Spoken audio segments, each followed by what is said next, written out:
Thank you, Farheen. All right, guys, I know I have the late afternoon spot on a Friday, but I want everybody to just stand up. Let's get some energy and let's get some oxygen. Stand up, stretch up. There you go. Lean over. All right, see, you feel better already. It's Friday. It's going to be a great weekend. Okay, now everyone can sit down. You got some oxygen going. So again, my name is Ron Rohde. I'm a former attorney, now very much into the crypto space, luckily, fortuitously, through mining. My partners and I have been mining around since 2015, just kind of casually, and then we would mine and sell. So it's very interesting, what he commented, that nobody was a visionary to predict that the price would explode as it has.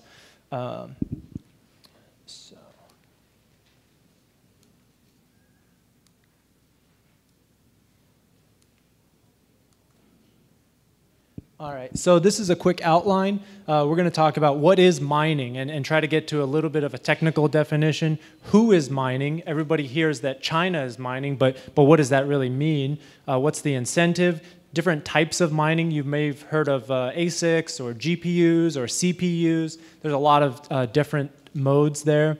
Real estate or hosting, scale, the current state of mining, and some future predictions that maybe can have real-world implications for you.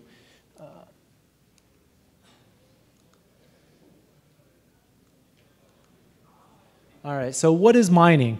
Very broadly, it is the method of the decentralization of the network. So mining requires people to use energy to confirm blocks written on the blockchain. And so these computers are providing two functions: confirmation of transactions, and then they also receive new coin issuance. So between those two payout methods, so for example, Bitcoin, that's a SHA-256 algorithm. They are mining, and there's a limit. When they reach the 21 million coins, there will be no more issuance of new, quote unquote, new Bitcoin. And so only miners, the transactions that they will receive are for processing transfers within the existing framework. We have the ASICs. The ASICs evolved as a specialized chip. In the beginning, you could use just normal GPUs, which is a graphics processing unit, and that's like a video card for gamers. You could use that to mine Bitcoin, but they've built these specialized chips that only mine the SHA-256 algorithm, and they've been wildly successful and more competitive than the traditional GPU.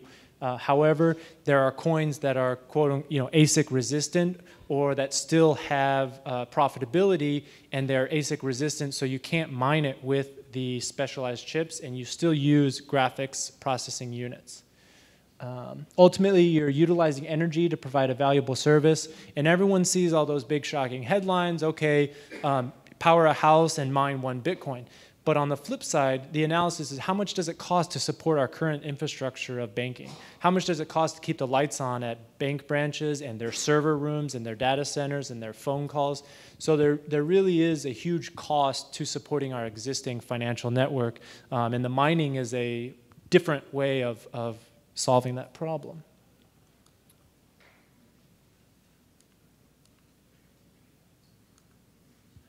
Who is mining? So the initial concept in Satoshi Nakamoto's very first paper is to decentralize this ability. The miners are spread out throughout the world. All you need is a simple internet connection and electricity, and you'll be able to support the network. You'll have access to the full blockchain. You can see all the transactions, and you can support the network wherever you are. What we've found is that's not really the case. People talk about China is mining everything, and that there's different ways you can measure that. Who has the most number of ASICs? Who has the total hash power? And that's probably the best measurement of who's doing the most mining. But China is by far the dominant player in terms of now they own so many of the machines, both GPUs and ASICs, and now they're spreading out, and they own and control that hash power in different countries. So you can see, just as an example, Iceland is very popular, Canada, and there are these other countries that are becoming more popular, but it's going to be harder to track who quote unquote controls the mining when they're placing it in, and their IP addresses in different countries. So let's see. These are some sample GPU setups. You know, these are pretty simple cards. And this is a home setup. It's something that everybody in this room could do in, you know, their basement or in a sunroom. And I think that's really the appeal, and hopefully I can give you guys a little bit of education. Is this something that you're interested in? Because the economics work. You receive a profit of crypto in exchange for, you know, paying for the hardware and paying for electricity. And so is it worth it for everybody in this room to go out and buy a card and start mining themselves? And so we'll take a look at that later, and the answer is maybe.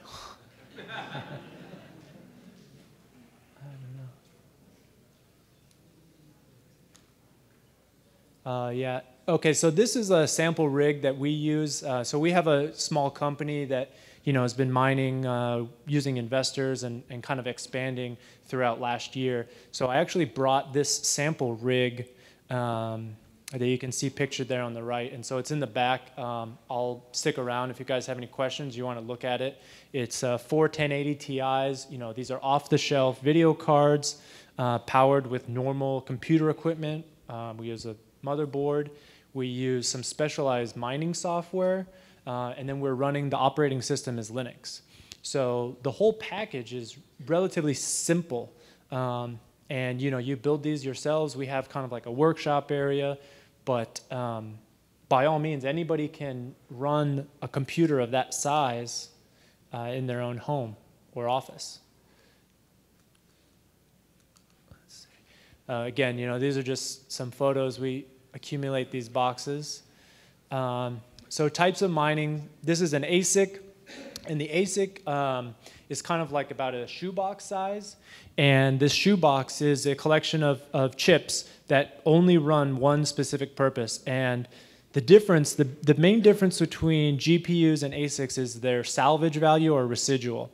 So with a graphics card, if Ethereum and all of the altcoins go to zero, you still have a computer at the end of the day. There's a residual value you can sell to gamers. You can use it as a normal computer. There is a value in all of the parts that you buy to assemble a GPU miner.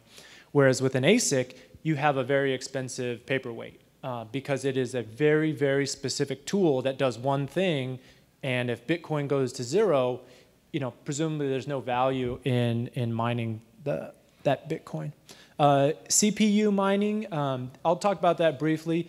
That's a very small assortment of coins use CPU mining. It basically utilizes the different types of processing. A CPU is able to do sequential processing, whereas GPUs, the video cards, do a lot of parallel processing. It's pretty minor. You know, I think that people do dual mining. You can do some other things. It's just another option, but doesn't have quite the range of coins that you can mine as GPU. So, real estate or hosting. This is another big important part of the equation. Is for these large-scale miners or even people individually, where do you host the machines, and how do you provide adequate ventilation for them? So you have, you know, a huge cost-benefit analysis, a calculus that you have to start to factor in real estate. And this photo is from a purpose-built building in the Gigapod company out of Washington State. It's near hydroelectric power, so it's very cheap. Their natural temperature is pretty cool, and so they've chosen it as a very good place to expand. And they're building on, you know, several acres of land.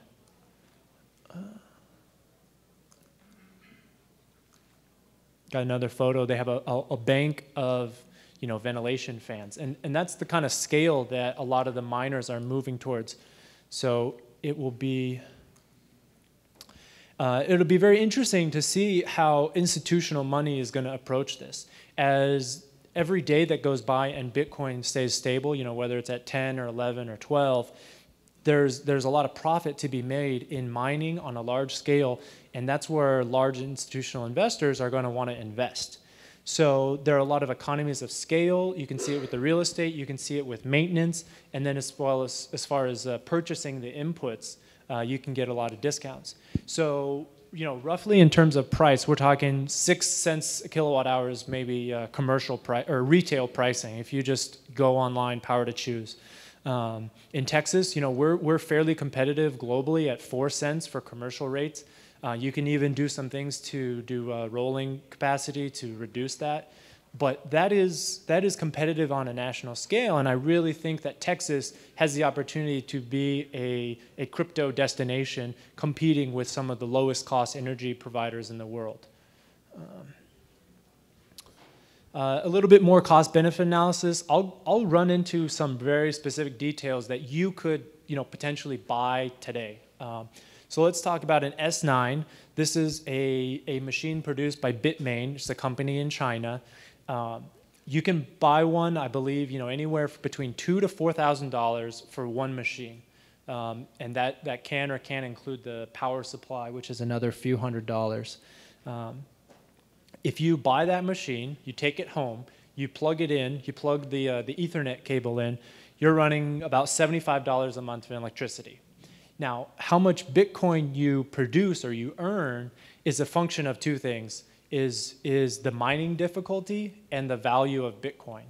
So if Bitcoin tanks, you know, you still earn the same number of Bitcoin, but the value might drop below $75, maybe below $100. It's not, quote unquote, you know, worth it to run your machine and incur those costs. And I'm kind of ignoring the return on your investment, but that's your break even. And so you really have to calculate what you predict the price of Bitcoin will be. And it doesn't rely on Bitcoin increasing, but it should at least be stable.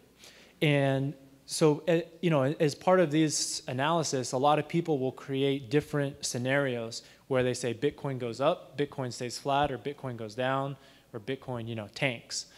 And with these different scenarios, you should be able to analyze what you think is going to happen. Make predictions about the value of Bitcoin. Make predictions about the mining difficulty, because that's what determines the piece of the pie, so to speak, that you earn, is the mining difficulty. It's solely a function of mining difficulty. And then from there, you decide what's your payback period. So if you're only gross revenue, let's say your gross earning $100 is your worst case scenario, you're only earning $25 a month. That is a pretty low return for maybe a $2,000 investment. It's going to take you a long time to pay that back. Whereas on the other hand, the GPUs, you have an initial cost, which is somewhat constrained by artificial demand in the market and a lack of supply for a lot of the high-end video cards. But not only do you have to buy the card, you have to buy the accessories. You have to buy a matching power supply, you have to buy the motherboard, the RAM, the CPU. You need to plug it all together and make sure it works. Then you still have the same electricity costs, the same internet, a little bit more maintenance maybe because they tend to crash more often and they go down.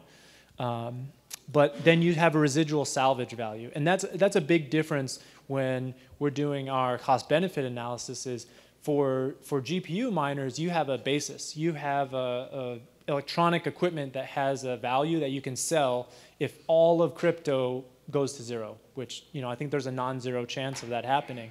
And so GPU mining is nice that it has a little bit of that basis. So you can decide if you're a gambler and you want to buy an S9, or if you want some hedging and you want to do a GPU.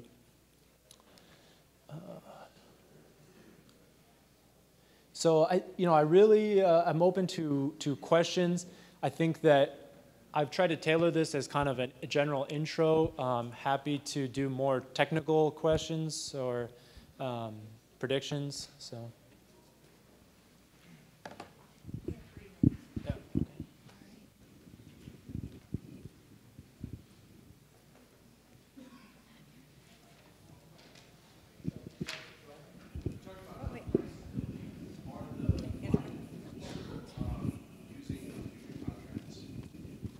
So his question was the mining pools. I kind of skipped over that part. Mining pools are how you connect your actual rig to the blockchain.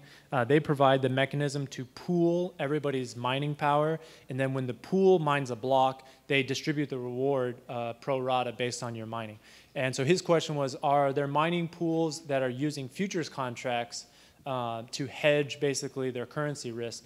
And the answer to the question, I don't know, but it would be a good, possibility where they can have some assurances. But some of the difficulty is they can't guarantee the production of the currency that's not their own. So theoretically, you could be on the hook for a future that you don't have the supply because 80%, 90% of your production is other people, and you can't control. So I think they have to take that risk into consideration.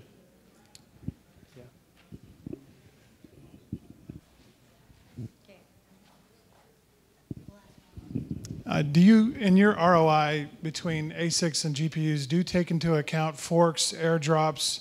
Because obviously, if you've been mining Bitcoin, you also get Bitcoin Cash, Bitcoin Gold, Bitcoin Diamond, and all the other 100 forks that nobody knows about. And then in the GPU side, with Litecoin, you now have Litecoin Cash, and then there's airdrops, Amiso Go, and then you have a number of things that people don't even know that they have. Yeah. So his question.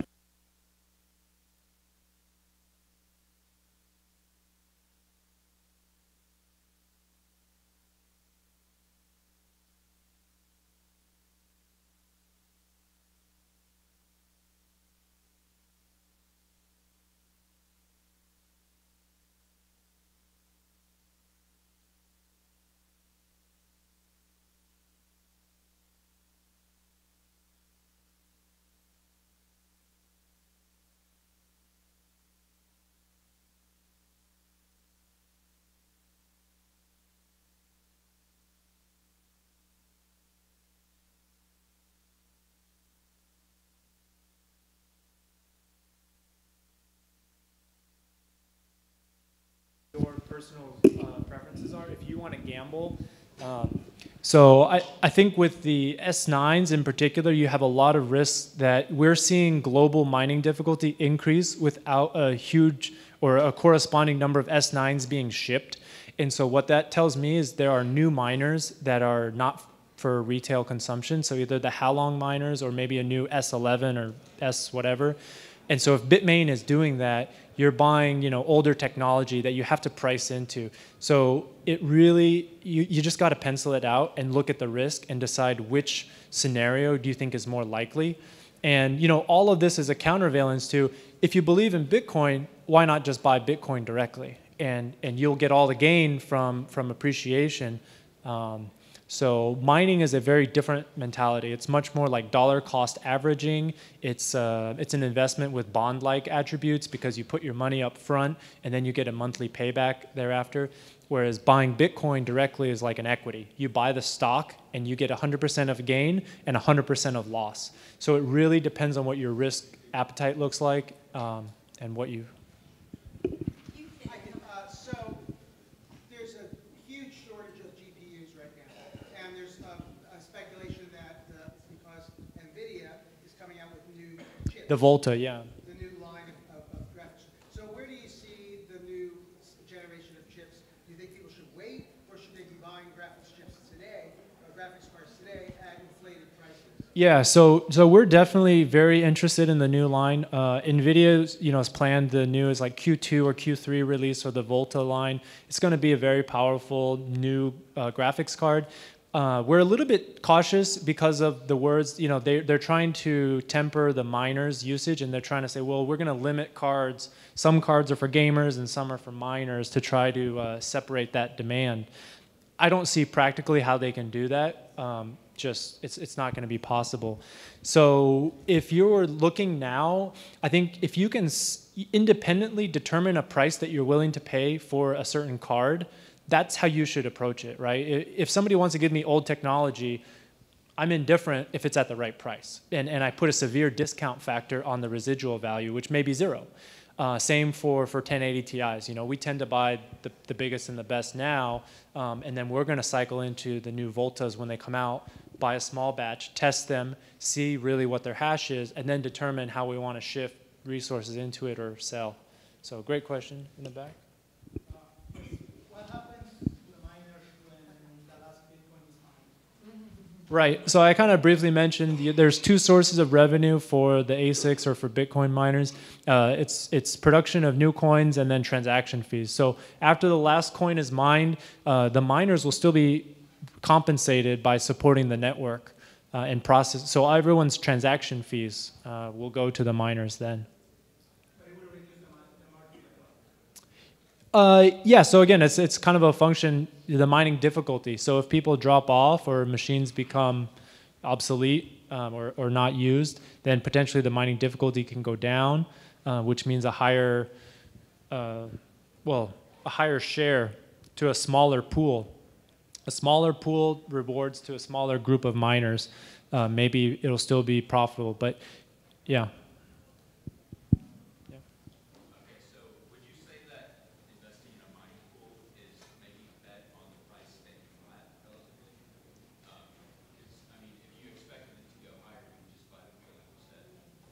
Right. So you said investing in a mining pool is a bet on the coin. Do you mean like a mining contract, or you're actually? Investing in a mining rig. Yeah. That's pretty much the same as betting that the price is going to be relatively flat next year. Yeah, I would agree with that statement, or even low. It's a hedge against the value decreasing because you're still going to mine and dollar cost average as it's going down. But in the same way that spending 10,000 on a mining rig versus 10,000 in Bitcoin, if Bitcoin goes up, you see an outsized return, but maybe you only get 70% of the return, and the same is on a down. So if it goes down, you'll be exposed to maybe 60% of the down. Yeah, I think we have one last question.